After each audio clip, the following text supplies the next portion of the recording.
With employment being the main theme of this year's Autism Awareness Celebration, the question is, are local employers ready to employ persons living with autism? The Autistic Society says it's something that employers should consider because of the many challenges faced by persons living with autism. We receive no subvention from any government organization, but as far as running this organization, we receive no funding. The general manager of the Autistic Society of Trinidad and Tobago, Nicole Alves, says a major concern for caregivers and parents of those with autism is who will take care of their loved ones when they are gone. She says employability addresses the issue of self-sufficiency. And we also need to consider residential care, because one of the major fears of most parents is, when I die, what would happen to my adult who isn't employable? What is going to happen? What is that future going to look like?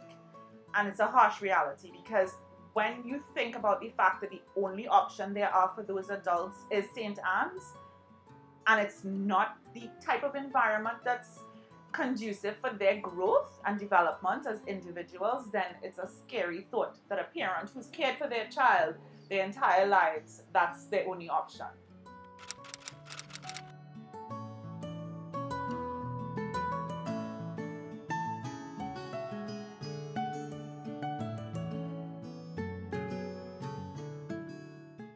Past president of the Employers Consultative Association, which has over 100 members across TNT, Keston Nanku, says Trinidad and Tobago still has a long way to go.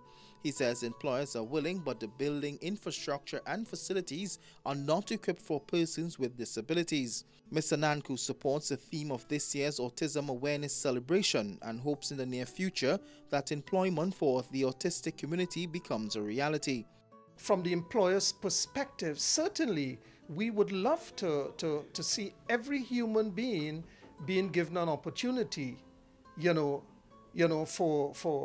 the right to be employed and all the rest of it. But we got to temper that with the reality that we are not there yet as a country. We still have buildings that are not physically challenged friendly,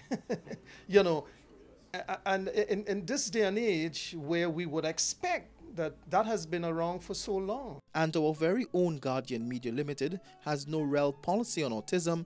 However, CEO Lisa Agard says if someone with autism applies for a job, that individual will be treated fairly. While at GML we do not have a policy per se addressing that issue, we certainly do not discriminate when it comes to employment. And if the opportunity arose for us to be able to hire someone with autism, we would do so unhesitatingly. So we understand the challenges, we understand the difficulties, and we would be happy to play whatever role we can play in assisting this group in our society to be able to lift themselves. With the United Nations thrust towards employability for persons living with autism, it's hoped that the local policymakers and employers will create a society in which autistic employees can live up to their full potential. Otto Carrington, CNC3 News, Port of Spain.